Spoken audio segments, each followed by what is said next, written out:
ओम शांति। आज प्यारे मीठे भगवान की मीठी मुरली मंथन की डेट है 30 अगस्त। तो आज संडे है और संडे को अव्यक्त मुरली आती है ना, तो उसमें बाबा ने विशेष टाइटल दिया है, वो है सहज परिवर्तन का आधार, अनुभव की अथॉरिटी। परिवर्तन का आधार बाबा ने अनुभवों को बताया। बहुत सुंदर रीति इस वाणी में। चलिए हम सुनते हैं। तो भगवान अपने सर्व आधार मूर्त और उद्धार मूर्त बच्चों को देख रहे हैं। हर एक बच्चा आज के विश्व को श्रेष्ठ संपन्न बनाने का आधार मूर्त है। भगवान अपने हर बच्चे को विश्व की श्रेष्ठ संपन्न बनाने का आधार मूर्त मानते हैं। आज विश्व अपने आधार मूर्त श्रेष्ठ आत्माओं को भिन्न भिन्न रूप से, भिन्न भिन्न विधि से पुकार ही रहा है। याद करें ना, हम सभी हम किसे आधार मूर्त मानते हैं भक्ति में? देवी देवताओं को, जो भी जिसके इष्ट देव है, चाहे कोई किसी धर्म का हो, अपनी अपनी भाषा में, अपने अपने विधि से उनको पुकार ही रहे हैं ना। तो बाबा कह रहे हैं कि ऐसे सर्व दुखी अशांत आत्माओं को सहारा देने वाले, अंजलि देने वाले, सुख शांति का रास्ता बताने वाले, ज्ञान नेत्रहीन को दिव्य नेत्र देने वाले, भटकती हुई आत्माओं को ठिकाना देने वाले, अप्राप्त आत्माओं को प्राप्ति की अनुभूति कराने वाले, उद्धार करने वाले आप श्रेष्ठ आत्माएं हो। बाबा ने कितने सारे टैग लगा दिए ना, कितनी सारी बाबा ने विशेषता बताई ना कि आप ही हो जो उन अशांत आत्माओं को शांति देते हो, उन ज्ञान नेत्रहीन आत्माओं को दिव्य नेत्र देते हो, भटकती हुई आत्माओं के मन को ठिकाना देते हो, अप्राप्त आत्माओं को प्राप्ति की अनुभूति कराते हो, सबका उद्धार करते हो। विश्व के चारों ओर किसी न किसी प्रकार की हलचल है। सच बात है, पूरी दुनिया आज हलचल में है ना। तो कहाँ धन की हलचल, कहाँ मन की टेंशन की हलचल, कहाँ अपने जीवन से संतुष्ट, कहाँ रोग शोक से संतुष्ट, कहाँ प्रकृति के तमोगुनी वातावरण के कारण हलचल है। चारों ओर हलचल की दुनिया है। ऐसे समय पर विश्व के कोने कोने में आप ही अचल अडोल आत्माएं हो। कितनी बड़ी बाबा जिम्मेवारी दे रहे कि सारी दुनिया हलचल में है, लेकिन आप ही हो अचल अडोल। दुनिया भय के वश है और आप निर्भय बन सदा खुशी में नाचते रहते हो। अगर दुनिया अल्पकाल के लिए खुशी के साधना, नाचना गाना का साधन अपनाती है, तो वो तो अल्पकाल का हुआ, जिसे और ही चिंता की चिता में चले जा रहे हैं। सच बात है, दुनिया अल्पकाल के लिए अपने डिप्रेशन को दूर करने, जैसे कि कोई व्यसन का आदत लगा देता है, हाँ, कोई एडिक्शन हो जाती है किसी चीज़ की, तो वो अल्पकाल आपको सुख देता है, लेकिन उसके बाद आपका जीवन का क्या होता है? आप तो एडिक्ट हो जाते हैं, आप और भी चिंता के चिता में चले जाते हैं। तो ऐसे विश्व की आत्माओं को अपनी श्रेष्ठ अविनाशी प्राप्ति की अनुभूति का आधार चाहिए। बाबा कह रहे हैं कि आत्माएं आज नकली साधन ढूंढ रही हैं, तो उन्हें असली चाहिए ना, तभी तो वो आपको ढूंढ रही हैं, आपको खोज रही हैं। दुनिया के अंतर में आप सभी अल्प हो, बहुत थोड़े हो, लेकिन कल पहले के यादगार में भी अक्षौणी सेना के सामने 5 पांडव ही दिखाए हैं ना। बहुत सुंदर। मतलब आज दुनिया में सारी आत्माएं हलचल में हैं। सबके मन में बाबा ने जो ऊपर बोला ना, मन का टेंशन, धन का टेंशन, रोग शोक का, परिस्थितियों का, प्रकृति का, लेकिन आप बच्चे, इन सब के बीच आप अचल अडोल हो, लेकिन आप अल्प हो, थोड़े हो। जैसे कि यादगार में सामने कौरवों की अक्षौणी सेना इतनी विशाल, और उनके अपोजिट सिर्फ 5 पांडव ही थे ना। तो मुट्ठी भर आत्माओं ने भगवान का साथ लेकर पूरे अक्षौणी सेना पर विजय पाई, महाभारत युद्ध को जीता। तो सबसे बड़े बड़ी अथॉरिटी आपके साथ है। भगवान कह रहे हैं कि आपके पास वो अथॉरिटी है जो साइंस की अथॉरिटी, शास्त्रों की अथॉरिटी, राजनीति की अथॉरिटी, धर्म नीति की अथॉरिटी, अनेक अथॉरिटी वाले अपनी अपनी अथॉरिटी प्रमाण दुनिया को परिवर्तन करने के ट्रायल कर चुके हैं। बहुत अच्छा। बाबा कह रहे हैं कि साइंस वालों ने, शास्त्र वालों ने, हाँ, राजनीति वालों, धर्म नीति वालों ने, अनेक अथॉरिटी वाले आत्माओं ने दुनिया को परिवर्तन करने का बहुत ट्रायल किया है कि शांति ले आए, मतलब सारे हंगामे दूर हो जाए। कितने प्रयत्न किए, लेकिन आप सभी के पास कौन सी अथॉरिटी है? सबसे बड़ी परमात्मा अनुभूति की अथॉरिटी है। बहुत सुंदर बात है। एक एक अनुभव आए थे, एक न्यायाधीश, क्या नाम, कोई गर्ग करके थे। उन्होंने बताया कि जब माउंट आबू में उन्हें पता चला कि परमात्मा आते हैं, तो पहले तो उनको विश्वास नहीं हुआ। तो वो न्यायाधीश थे, चीफ गेस्ट थे, तो आगे बैठे हुए थे डायमंड हॉल में, जहाँ भगवान आते हैं आज भी, दादी के तन में परमात्मा। तो सामने बैठे थे, उनको ये फील हो रहा था कि क्या सच में भगवान आते हैं? अगर है तो वो मुझे स्टेज पर बुला क्यों नहीं रहे हैं? वो मन में सोच रहा था। हाँ, वो मन में सोच रहे थे ये बात, और तुरंत दादी ने इशारा किया उनको बुलाने के लिए। ये कितनी अद्भुत बात है। और वो सच में ऊपर गए, और दादी के पास जब दादी दृष्टि दे रही थी, परमात्मा जब उनको दादी के अंदर से देख रहे थे, तो उनको ऐसा लगा जैसे कि मैं एकदम अशरीरी हो गया हूँ। उनको अपने देह का कोई भान नहीं था, वो सब कुछ भूल गए। उन्हें लगा कि मैं ऐसा सुख तो मेरे जीवन में कभी नहीं भूला, मतलब कभी ऐसा नहीं मिला। तो ये अनुभव उन्होंने अभी शेयर किया। तो कितनी बड़ी बात है। ऐसे ऐसे कितने आत्माओं के अनुभव है कि परमात्मा से मिलके उनको सच में एहसास होता है कि नहीं, परमात्मा कहीं है तो यही है। तो वही बाबा बोल रहे ना कि परमात्म अनुभवों की अथॉरिटी है आपके पास।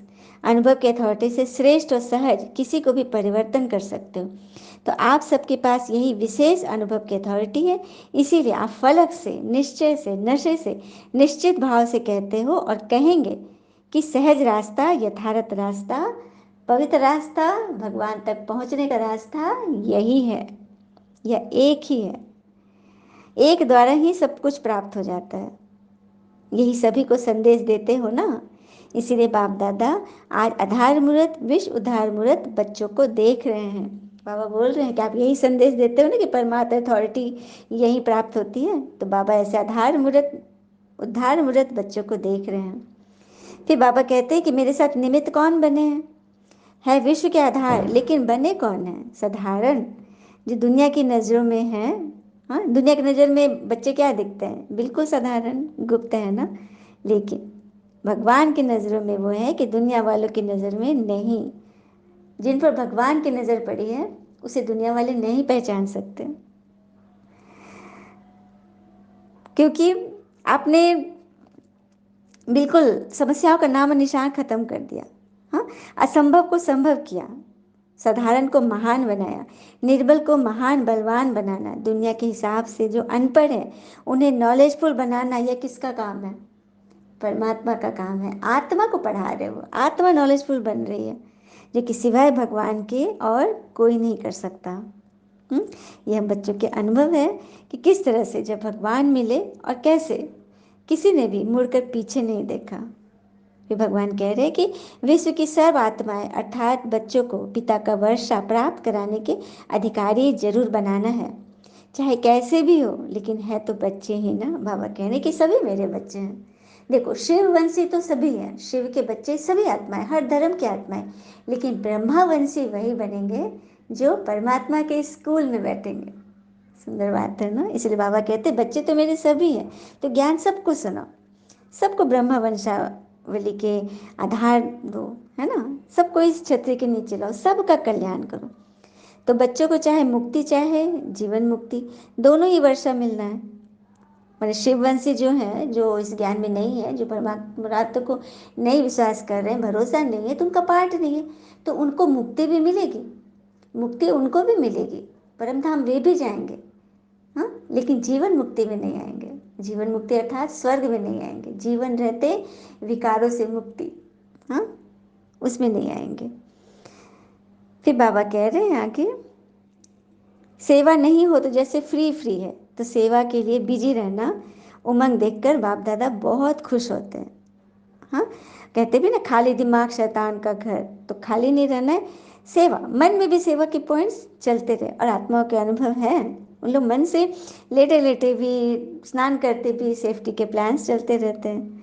तो ऐसे बच्चे नज़र में समाये हुए रहते हैं, दूर होने पर भी नज़दीक हैं, बाबा कह रहे हैं।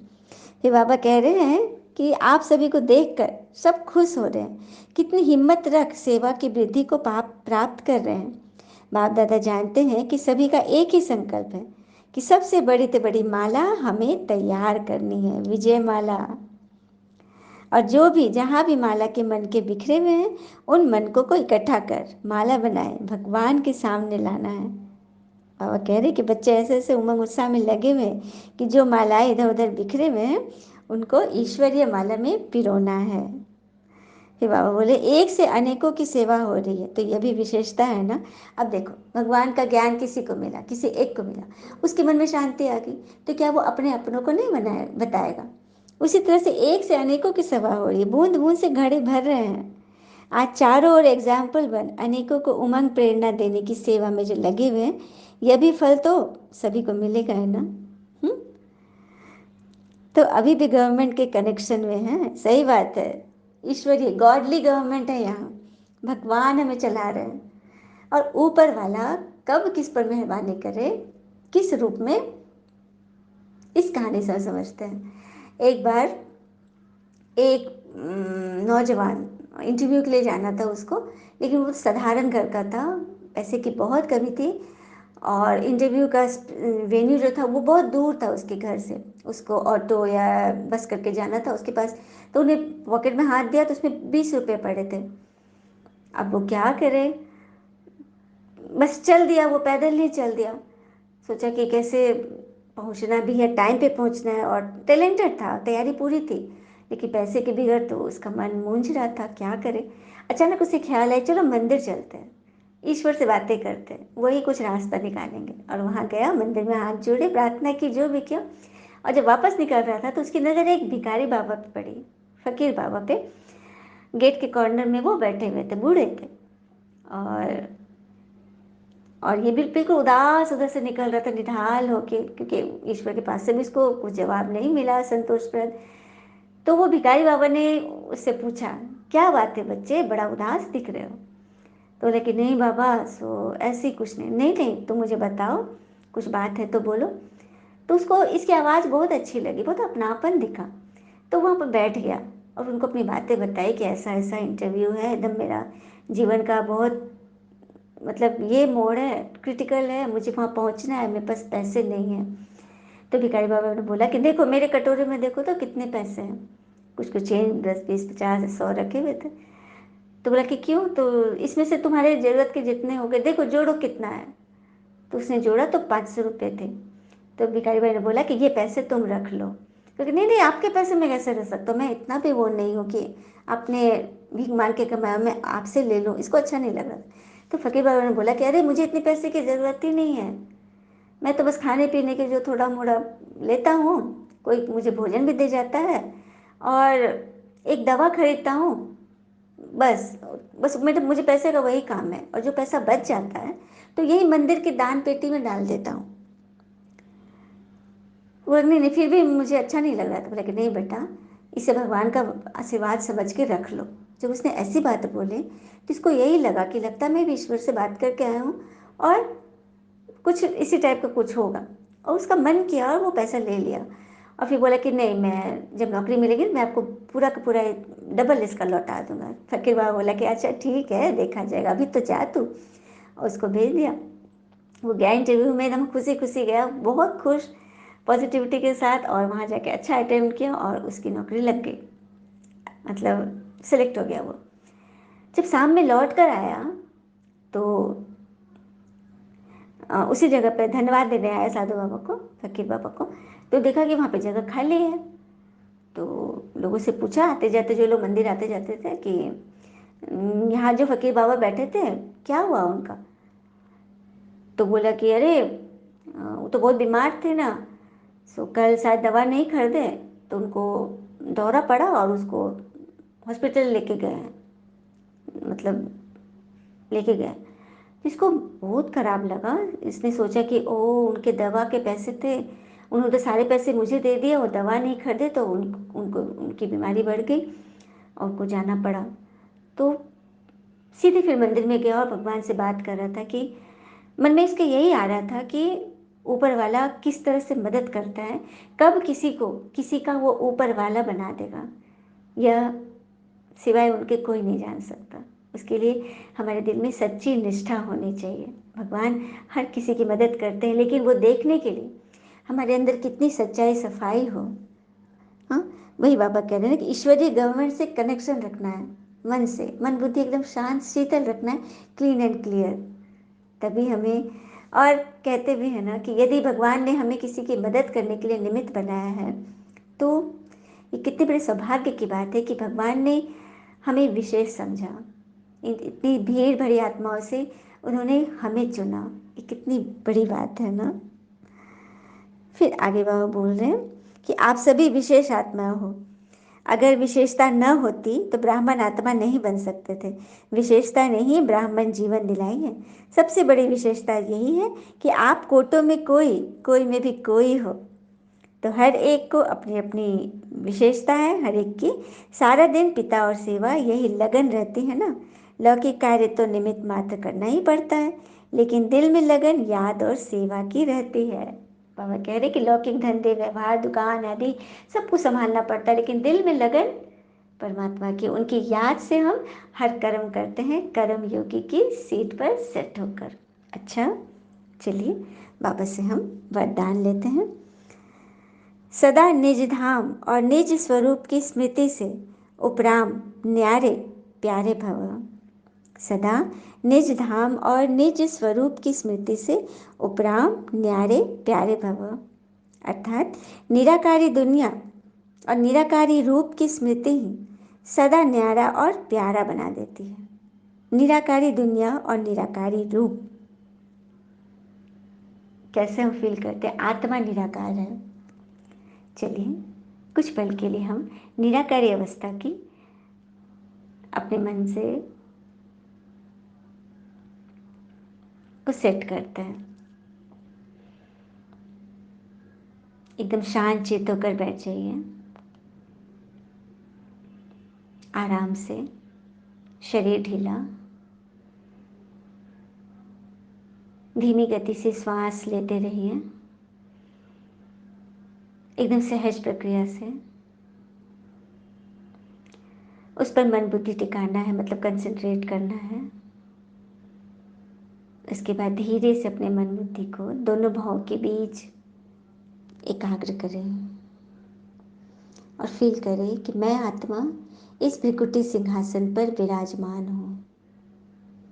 मैं आत्मा अपनी राजाई सीट पर सेट हूँ। मैं निराकारी सोल अपनी निराकारी दुनिया में, परम धाम में चलने की तैयारी कर रही हूँ। अपनी आत्मा को प्रेज कीजिए, उसकी महिमा कीजिए। हे आत्मन, तुम हो यहाँ बैठी, तभी तो ये शरीर रूपी गाड़ी चल रही है। और आत्मा सीट पर जब सेट है तो उसे शरीर का भार नहीं पता चल रहा है।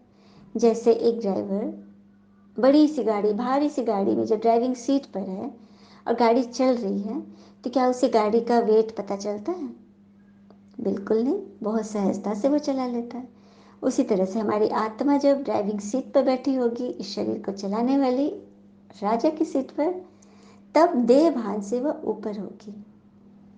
आत्मिक भान। किसी से भी बातें करो तो उसकी प्रकृति में देखो कि मैं आत्मा इन आत्मा से बात कर रही हूँ। इस आत्मा का भी कल्याण हो रहा है।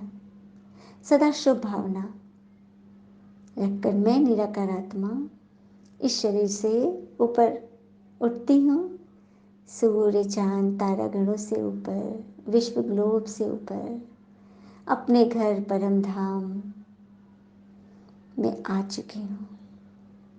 फील कीजिए मैं जिस दुनिया में हूँ, मूल वतन परम धाम, ब्रह्मलोक, परलोक, निर्वाण धाम, मुक्ति धाम, मोक्ष धाम, कितने नाम हैं परम धाम के। सामने शिव बाबा निराकार अपनी सतरंगी किरणें मुझ आत्मा पर बिखेर रहे हैं। मैं आत्मा उन किरणों की छत्र छाया में स्वयं को एकदम हल्का महसूस कर रही हूँ, जैसे मेरे शरीर में कोई जान नहीं। मैं आत्मा एवर प्योर, एवर लाइटेड हूँ।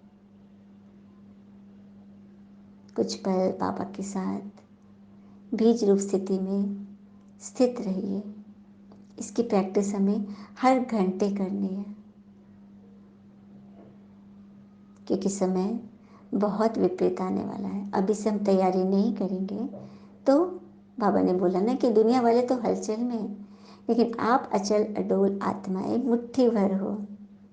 तो जब हम मुट्ठी भर पूरी दुनिया को संभालना है तो कितना काम बाकी है अभी। हम कैसे चैन से रह सकते हैं, है ना। हम इस मृत्यु लोक के नहीं लेकिन अवतार हैं। सिर्फ ये छोटी सी बात याद रहे तो उपराम हो जाएंगे। सदैव यह ध्यान रहे कि हम तो अवतारी आत्मा है, हम तो ऊपर से उतर कर आए हैं संसार का कल्याण करने के लिए, हम यहाँ बसने नहीं आए हैं। तो यह भान हमें बहुत ऊपर करेगी, उपराम करेगी। जो अवतार न समझ गृहस्थी समझते हैं तो गृहस्थी की गाड़ी कीचड़ में फंसी रहती है। सच बात है, जो गृहस्थी समझ लेते हैं उनकी गाड़ी कीचड़ में धंस जाती है। अवतार बिल्कुल हल्के होते हैं और गृहस्थी भारी। अवतार समझने से अपना निजी धाम, निजी स्वरूप सदैव याद रहेगा और उपराम रहेंगे। तो सबको समझना है ना कि अवतारित आत्मा है। स्लोगन, ब्राह्मण वह है जो शुद्धि और विधि पूर्वक हर कार्य करे। सच्चा सच्चा ब्राह्मण बगैर शुद्धि और विधि पूर्वक किए गए कर्मकांड, पूजा के चीज़ों को स्वीकार नहीं करते। सच्चा ब्राह्मण बनना है ना, सबसे पहले हमारे मन को शुद्ध संकल्पों का भोजन देना है और हर काम में विधि पूर्वक। पूजा भी करो तो निभाओ तो विधि पूर्वक, ज्ञान में भी चलो तो विधि पूर्वक, भोग लगाओ तो विधि पूर्वक, आत्माओं को सकाश दे तो विधि पूर्वक, प्रकृति को योगदान दो तो विधि पूर्वक। हर एक चीज़ जो भी हम करें, जिस चीज़ में हाथ डालें, हमें वो विधि पूर्वक करना ही है। अच्छा, ओम शांति। शुक्र मीठे बाबा, वो बाबा के प्यारे प्यारे बच्चे। थैंक यू बाबा। All is well always. ओम शांति।